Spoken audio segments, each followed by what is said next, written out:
Bonsoir, bonsoir, bonjour. C'est Congo News 24.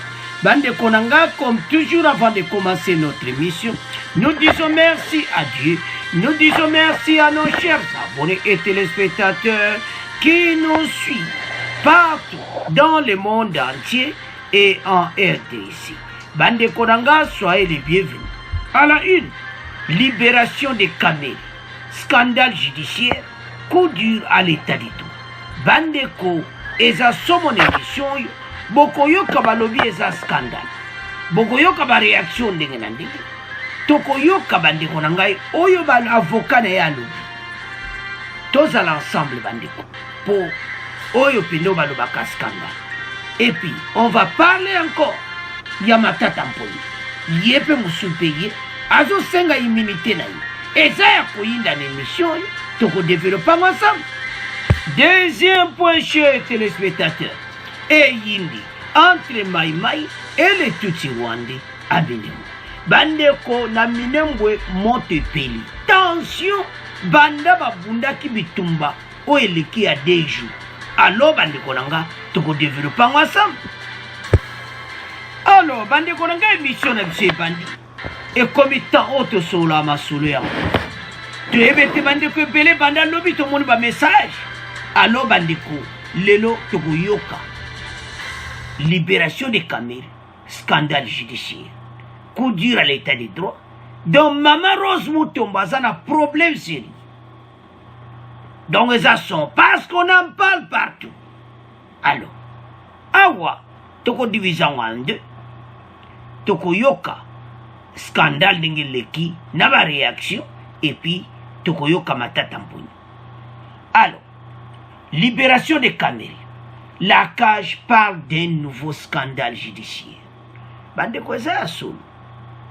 La liberté provisoire accordée à Vital Kamerhe à la Cour de cassation est un nouveau scandale judiciaire qui a un précédent fâché, a indiqué le coordonnateur de l'association congolaise pour l'accès à la justice, Georges Kapemba.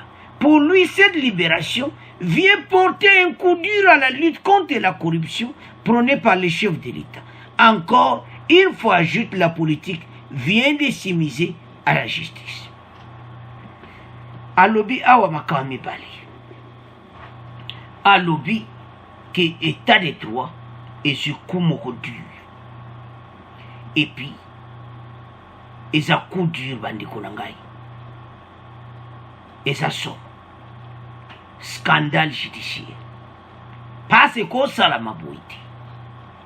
Les Congolais sont fâchés. Makambo bango ba yebi justice. Ce qui mettent jusqu'à un scandale, c'est-à-dire il y a un problème sérieux. Alors, la libération de Kamere et bendi makambo moko bande konanga zo sala pasi bande ko belé ezo vraiment ko edete. La liberté provisoire accordée à Vital Kamerhe pour la Cour de cassation est un nouveau scandale. Parce que ça la passe, batou bazakuna na Cour judiciaire wana. Est-ce que bazako sala nini? Misala nini bena bango ba prépara akuna pona batou yo bazana makala. Parce que zo comprendre. Bakonga o ezalaki erreur. Ministre de justice azongisi bakonga na prison. Te répéter ce quoi-là. Et mené à Kamere o eza erreur te. Donc ekatami penda na niveau na bango. Ya cour de cassation. Tant boko yoka bandeko. Maître Kapemba. Boko comprendre que tout ça a problème sérieux na RDC. Ezana ba politicien si mama kambo oyo. Fachisi kuifaza la maili parce que makambo yo loba ya yebi ezo sala biente ezo sala pasi parce que la situation oyo bandeko eza kotungisa mutu nyonso Batu nyonso na réseaux sociaux on en parle. Bazo mona voilà état de droit eza corrompu.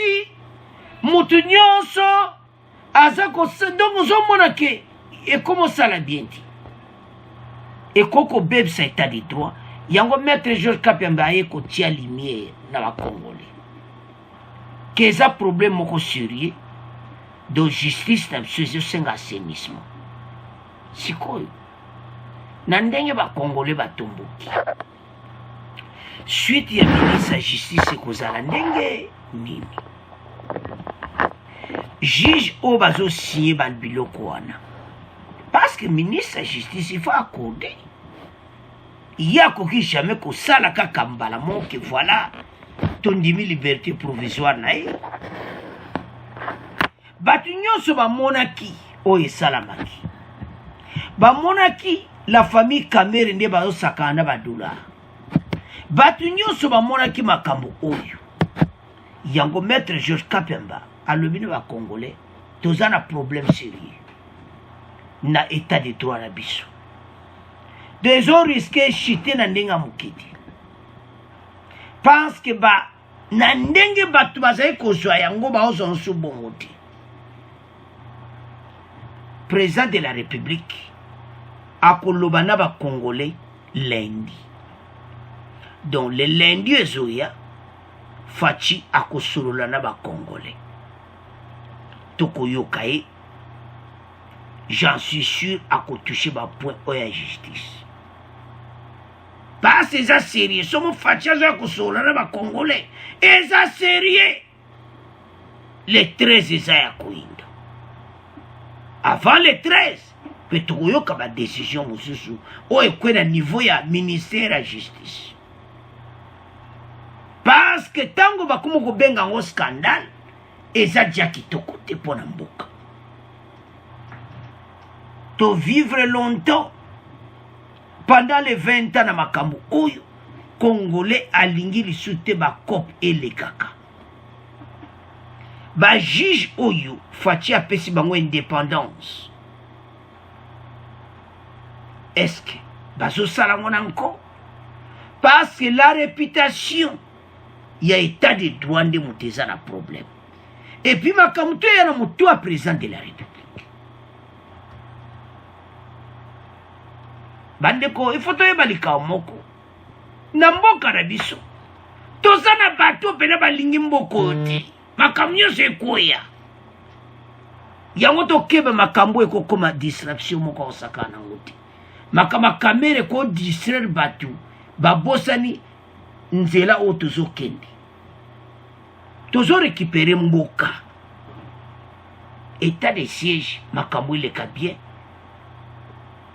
makamba kune le kana est kitoko mboka o eza délivré tokozo yango tozala na espoir makamba Kamere o eza bakop pour affaiblir yonde konangai oyo toujours supporter état de droit.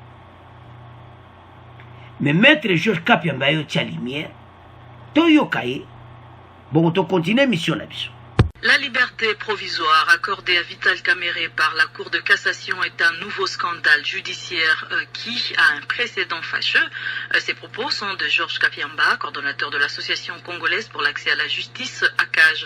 Pour lui, cette libération vient porter un coup dur au projet de la lutte contre la corruption prôné par le chef de l'État.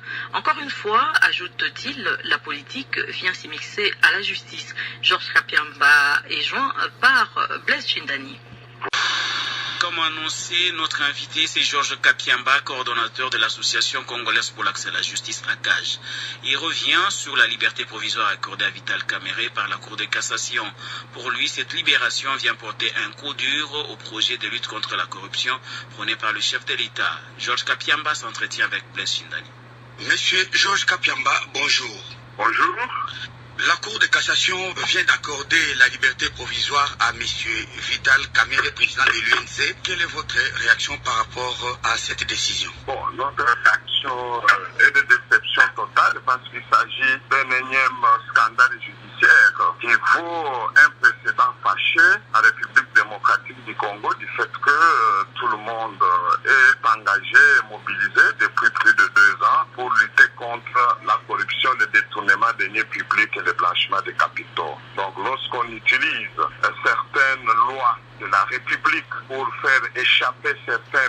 responsables de leurs obligations de subir la rigueur de la loi, jusqu'à même à rendre les avoirs pris au trésor public. Ça donne un coup d'arrêt carrément à cette lutte contre la corruption. Monsieur le coordonnateur, c'est quand même la haute cour qui a pris cette décision, la Cour de cassation. À notre avis, le juge de la Cour de cassation ayant été saisi comme juge devant tout simplement apprécier et contrôler la conformité de la procédure menée au niveau inférieur dans les procès impliquant M. Vital Kamerhe, nous pensons que ces juges sont mieux placés pour savoir. Ils ne pouvaient pas du coup à la première audience statuer seulement sur la liberté provisoire. Et là, ça donne l'impression qu'il y a eu au moins une main politique derrière qui les a fait agir de la sorte ou d'autres motivations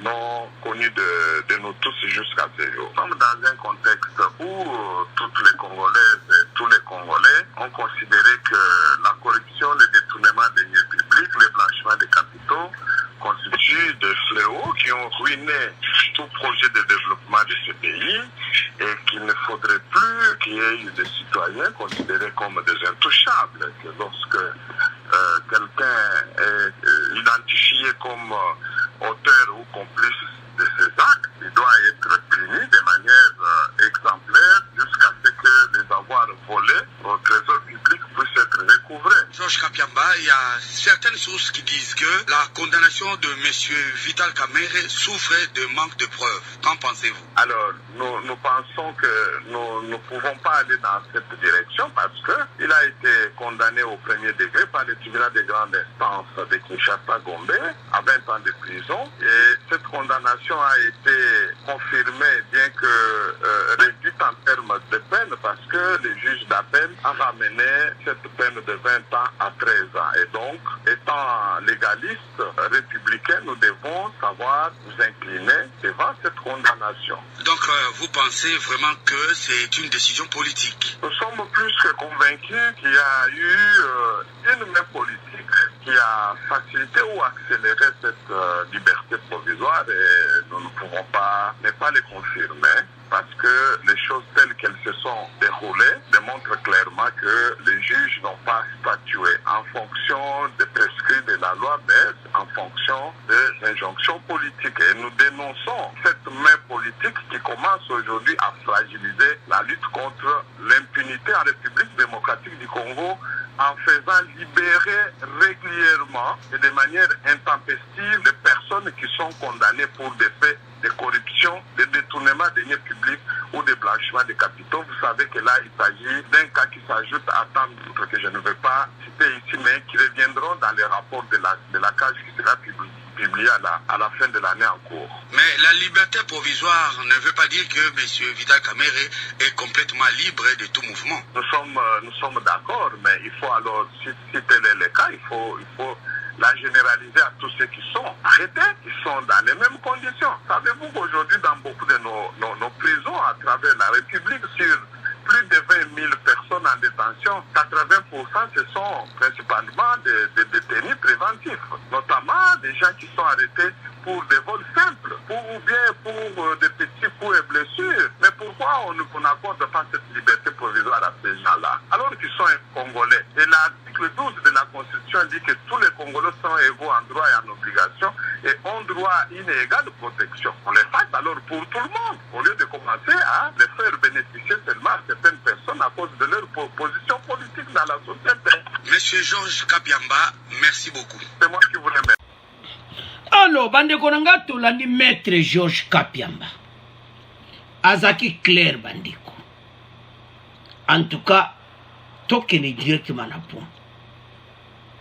Article 12, puisque tout aux égaux devant la loi.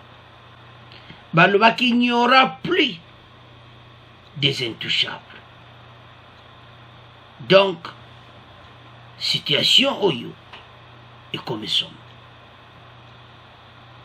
Mais politico maître Georges Kapiamba lobby. Et c'est un grand problème. Tout est coquillé directement dans le ministre de la Justice. Parce que tout le monde qui lettre, il y a comment qui pone à Bakonga, à Zonga la prison. Donc, et comme politique et côté, c'est tout. Et ça, c'est la mawa. Donc, on a tenu ministre de la justice à côté les malicieux. À côté de vendre les sonnées pour moi. À Pessi, les Congolais soni. Donc, tout le monde en parle. Et ça, c'est la mawa. Mais, oh, ils ont beaucoup de biso, biso, to kotikate. Tozawana. Moutou okoya. Ozalozano de père et de mère, mais ozo salama kambabu, toko lobana yo. Donc, toujours mon a clairement que ministre de la Justice, il faut démissionner. Donc, il faut changer ministre de la Justice. Comme ça, nous sommes comme bon ça, c'est état de droit. Remaniement fait ça. Fatia zolo bana peuple lundi, le 13, dans ma compte, Mikolo, en tout cas, il y a un changement que ministre soit Longwe, ministre soit côté. Babande ali sous ma cambo a état de droit parce que et le comment ôter l'équipe droit bandiko. Ce qui va se kanga batouille, batu ba kotika kuiba. Maître Jokam a raison que ça peut na coup dur à l'état de droit, à la justice, à la lutte contre la corruption. Après cet exemple wana, et ça n'a pas tout mon super kanga bon mais on va fortement grave. Pourquoi appelle mon liberté provisoire? Mais c'est parce que la Monique a kukukima. Les autres zoyo kako liberté n'est pas une question. Il n'est pas libre, mais déjà nous avons peut pas les bandits.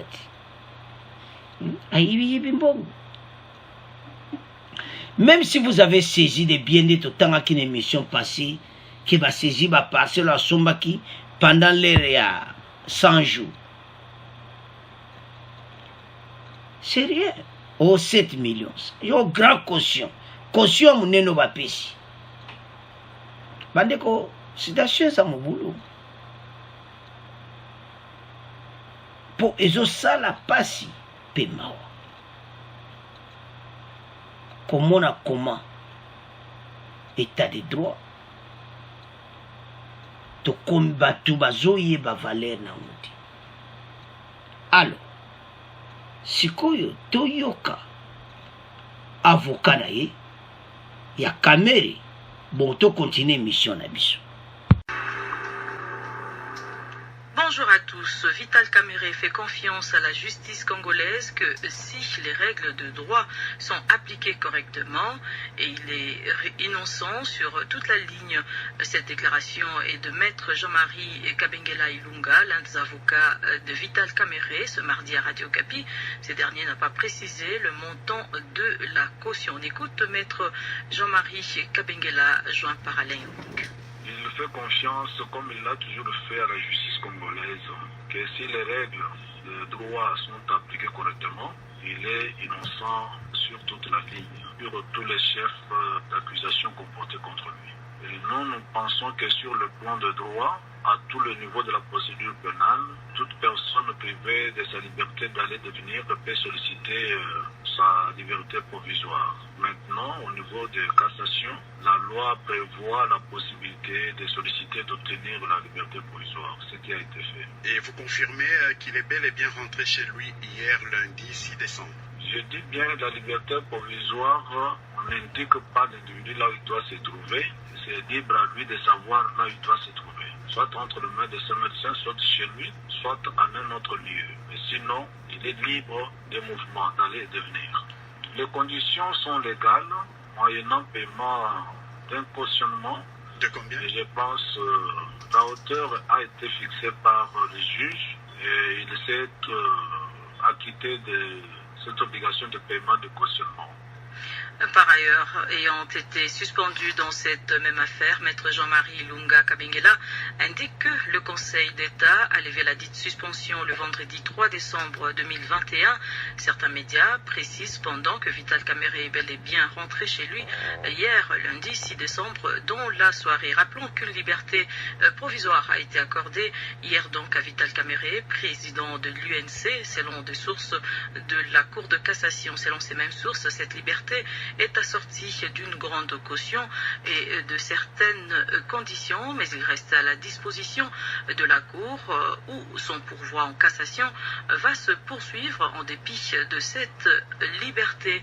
Cette nouvelle a donné lieu à des liesses populaires dans plusieurs villes du pays, notamment à Bukavu. Et nous avons la joie que, malgré ce n'est pas encore un acquittement définitif, avec la confiance que nous avons à la justice congolaise, Kamere va recouvrer sa liberté et il sera acquitté définitivement. Certains sympathisants pensent déjà à l'avenir de Vital Kamerhe et lui proposent certaines idées. Ce gouvernement en place vraiment a été abandonné cette carrière et revenir ici à Bukavu, venir rester ici, enseigner dans différentes versions de la place. C'est un enseignant, c'est un intellectuel, il peut retourner à Bukavu. Donc vous pensez le fait de rester en politique l'expose encore à une arrestation?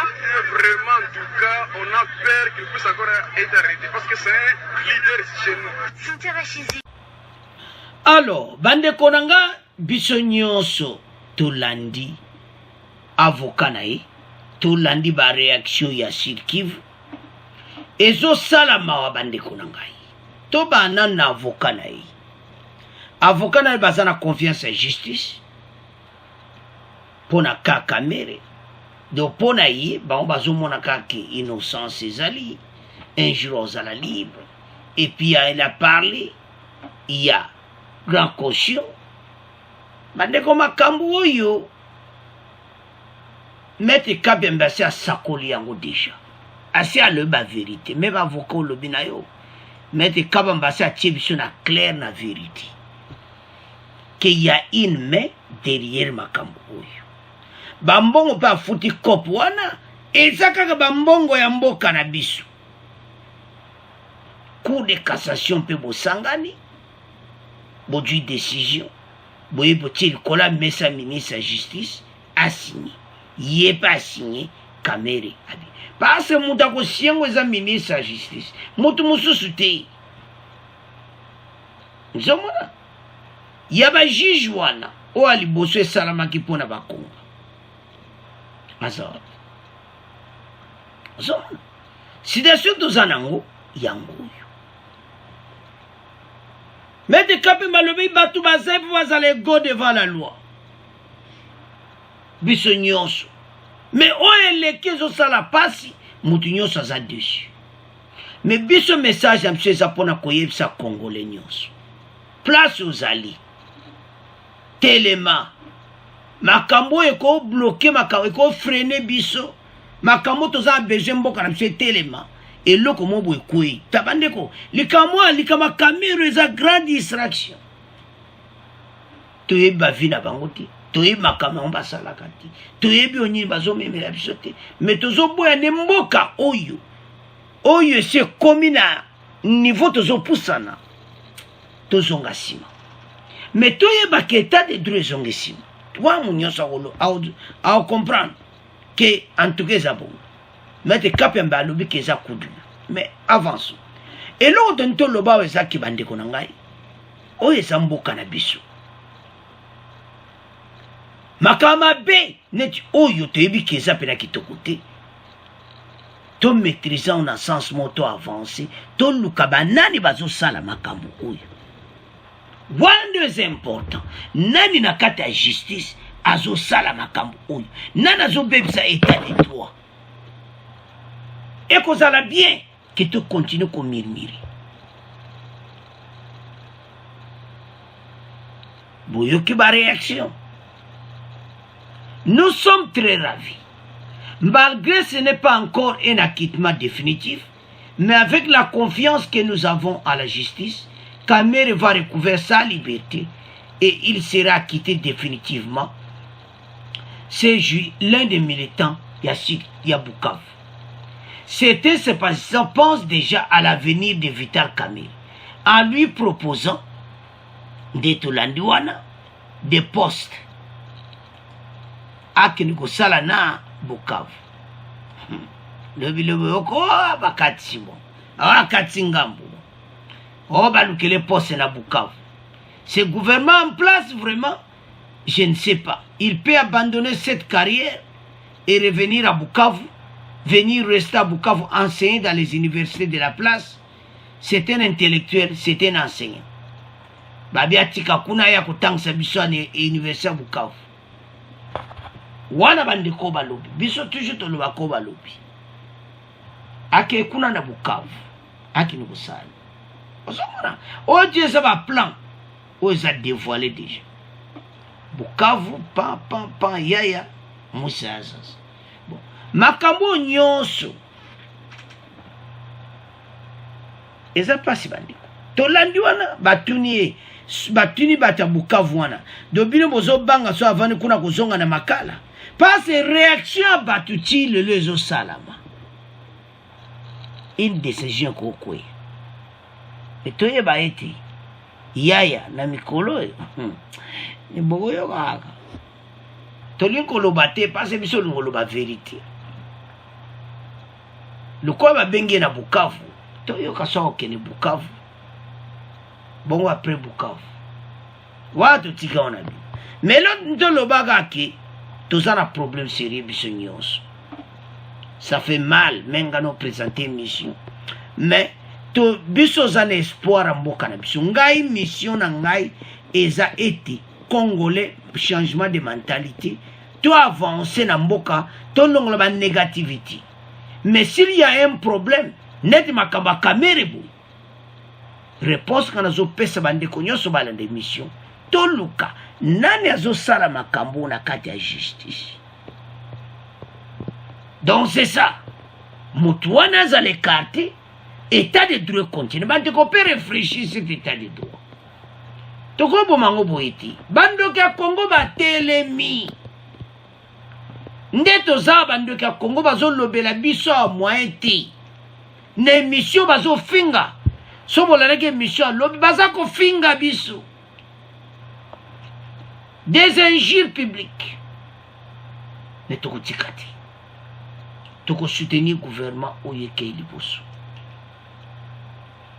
parce que berero oyo esalami erepete lisusu te mais ezwi dia tâche moko eya difficile ministre ya justice ondima baresponsabilité mais bakongolais bazotala ministre ya justice te bakongolais baotalaka faci mais bazoyeba te ke justice est indépendante ya balobi ya une main politique ministre ya justice aza na problème sérieux toke siko na Matata Mponyo mosusu mpe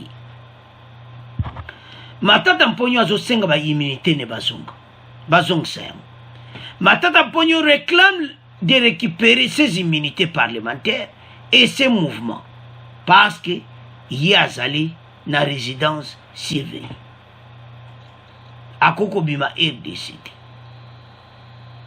L'ancien premier ministre, le sénateur Augustin Matata Mponyo, a réclamé ses immunités parlementaires et ses mouvements car la Cour constitutionnelle s'est déclarée incompétente pour les juger dans l'affaire du parc agro-industriel. Il a fait ses réclamations lors de la séance plénière de ce lundi 6 décembre dernier au Palais du Peuple.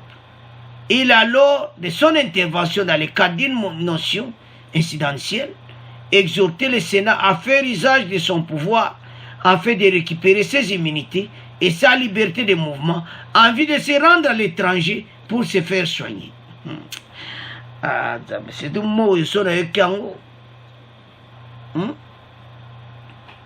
a exhorté Bandinga Batutu à Sénat pour asala nini akende à l'étranger anga justice. Matata totuna ka question. Est-ce Matata yo so pena batiki yo kozonga le bana biso vérité.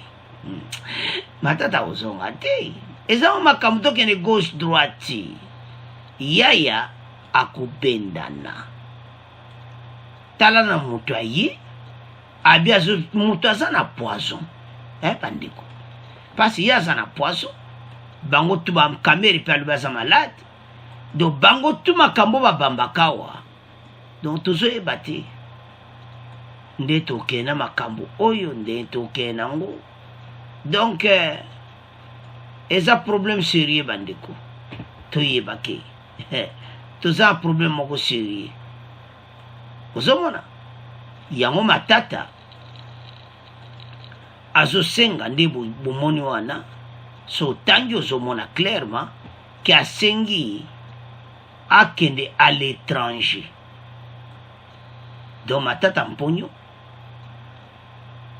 azosenga akende à l'étranger pour se faire soigner ozomona akozonga nete ndenga akende wana pa akena ye siko o nyonso na matata mponyo lobi nde azosenga ba immunité nyime ogo ba immunité ne zongi matata mponyo mpepo akei bongo 286 millions oya bokanga lonje ekende kaka boso 300 millions bakanga mutu te bakongole bazosepela te alors dossier na epeza wapi na cour de cassation donc le cour de cassation est pas makama minene ezalaka mais botsa bafre ba décision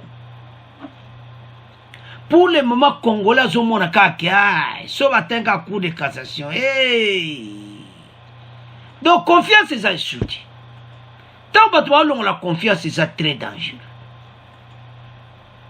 yango toyebisa bandeko ekommetant totelema mpona mboka parce que pays oyo eza pays na biso toyebi bien omona mwa makambo mosusu epesa mwa bacontretemps mais lobi makambo tu mpe ekodemare makambo tu ekevre yango tosenga na bacongolais biso tu tozala nsima todécourage te makambo esalami ya kamere epesi leson te tocomprendre siko ndenge parce que makambo mosusu bande bomona mabe mais eza bien parce que toyebi menaki na kati ya justice na biso état de droit evandi nanu te alors edécourage biso te toyebi ke eza pasi meme ngai mais naza koexhorte bino toluka nani asali yango to avance alors c'est à ce point totiki point oyo tokomokende na deuxième point.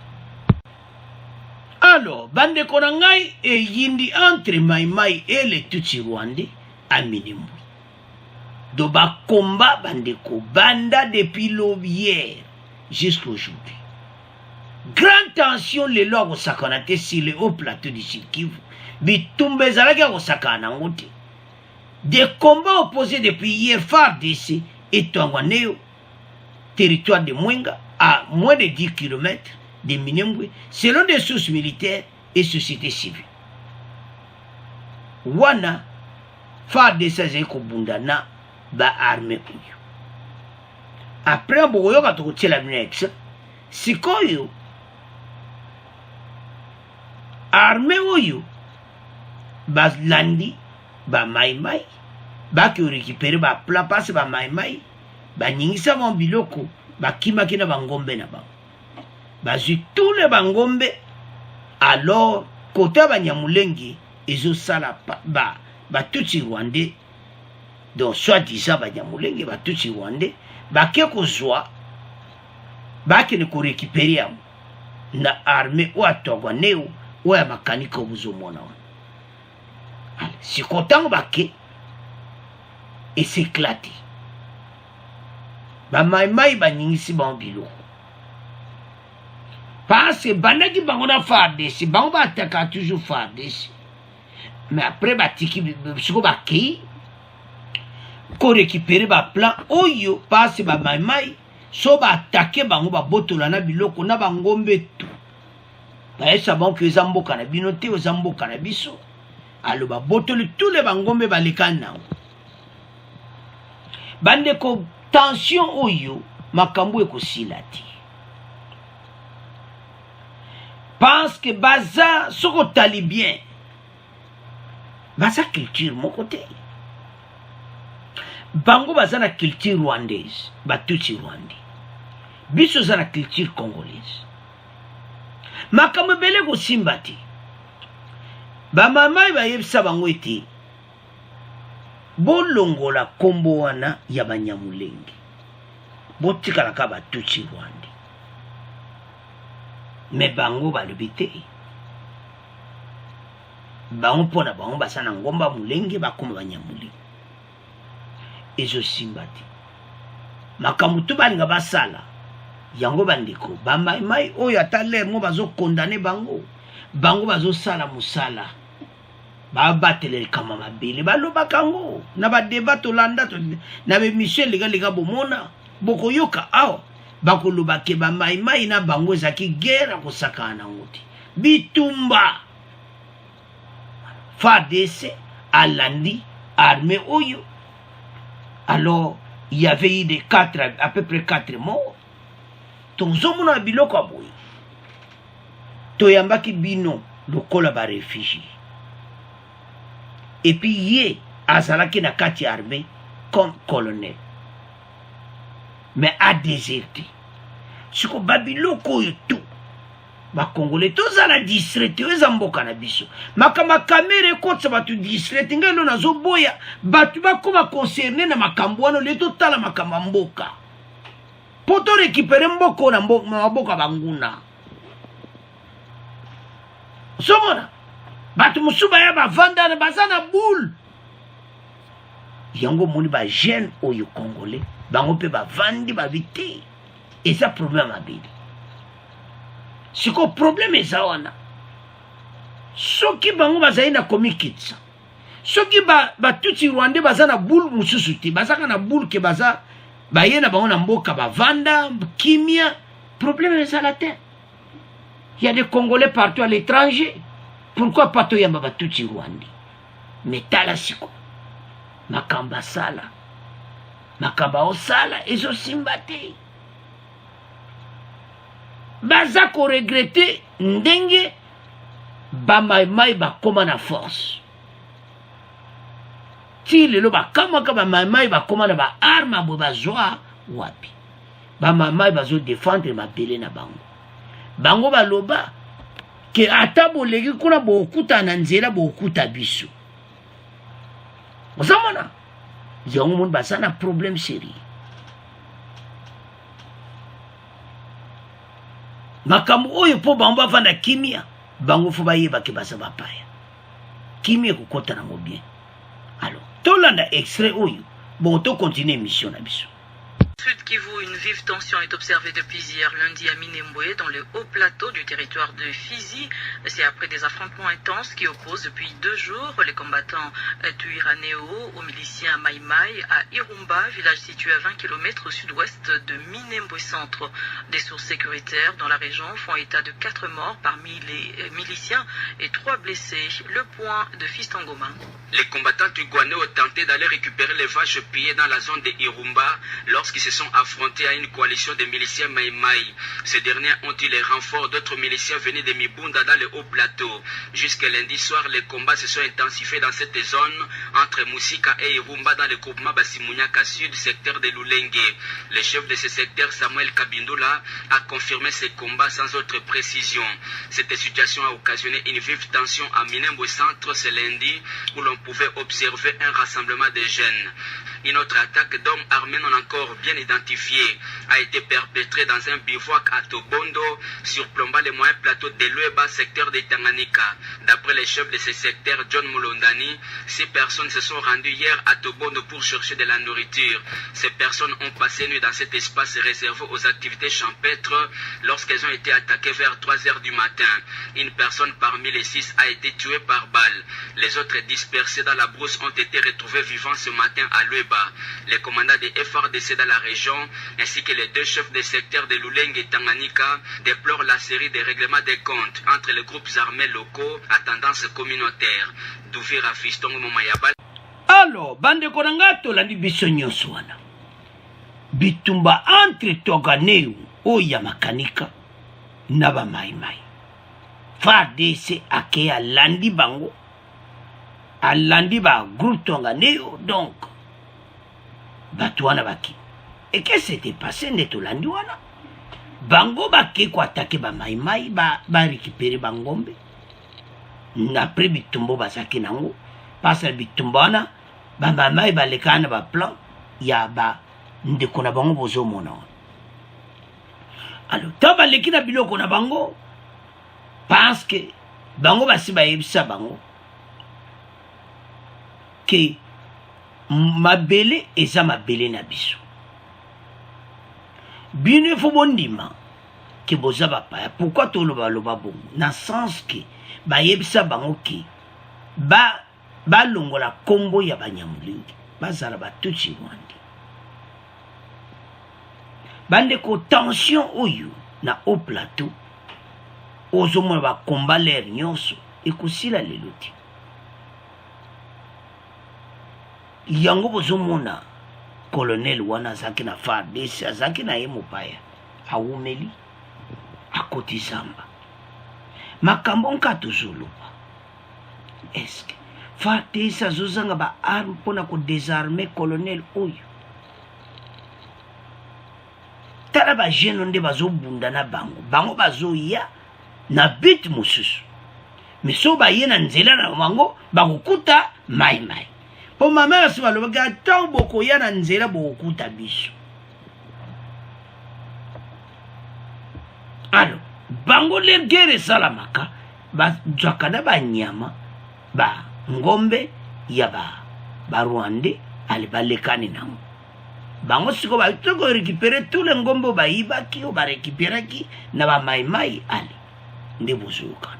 Donc soko tali tension oyo eza bakambo ebeleza na mitema pona kotia kimia na bato yezo senga ma processus moko ya bien bavanza bato oyo. D'abord arrêter bato oyo bakotaki zamba parce que baza ba déserter un déserter il faut azalozare. Mais pourquoi bazokwa kokanga ete azaka na zamba azosama makambo ya tolo bakibandiko tozana ba problème sérieux na mboka makambo ya bakamere babakonga ete biso distraction ti ngapo na ngana makambo wana epesa kanda parce que justice élève une nation mais son autre la priorité ezandi oyo likama mabele tozana problème sérieux. Ba voisin baza ko envier mboka na biso na ndenga mukete parce toyambaki bango na ndenge moko tokolo bani désordre toyamba bango ndemo bien ti mbala moka kei mbala moto éviter so baza kopesa ba national tango le Rwanda na lera Mobutu do ezaki mawatru bayo kota liso ebele na lera musée tala makambo tozana mais l'autre zolo bakaki nous avons une mission. Mission na biso ezali komona ke EDC ekoma na niveau moboyi oyo pene ozoka elenge ya mboka na yo.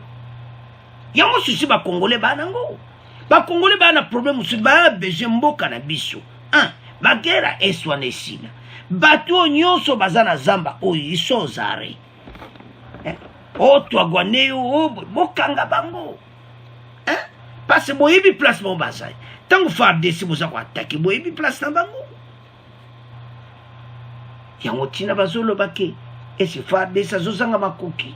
C'est ça ma question bande ko baza kotuna mais ça la passe une émission tant tozo tala mboka na biso batu moko baza ko mene pe vimo mwe kuna baza ko attaquer liso entre biso ko dozo mona. Alors selon des sources militaires et société civile kuna pena tension za makasi à 10 km de Minembwe donc makamo ozole kabitumba osakana nandi ko communauté na Minembwe ba vanda boyi ba foaliro ba e ba bikolo wana na bango ba tutsi Rwanda do tuba ba vanda mais ba mususu wana bazana boule mususu ba congolais pe bazomona bango suspect ke batoyo position na bango za ndenge nini.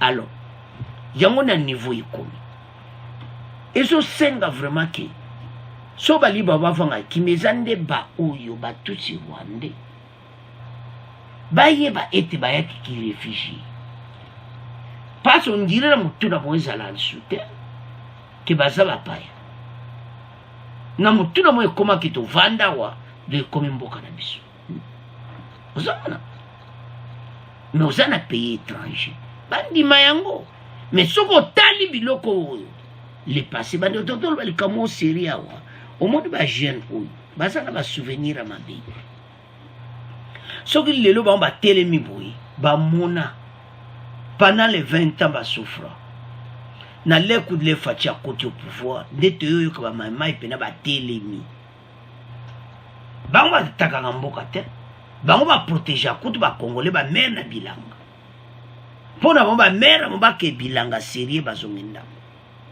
baza ko accompagner ba mère na bango ozomona de l'autre côté yaya oyo na batu ne pe na zamba bazo protéger batu na bango bota la vie FARDC aza wapi kako depuis hier des combats opposés depuis hier FARDC et Togani mais bosali nini boyi place azabo kangae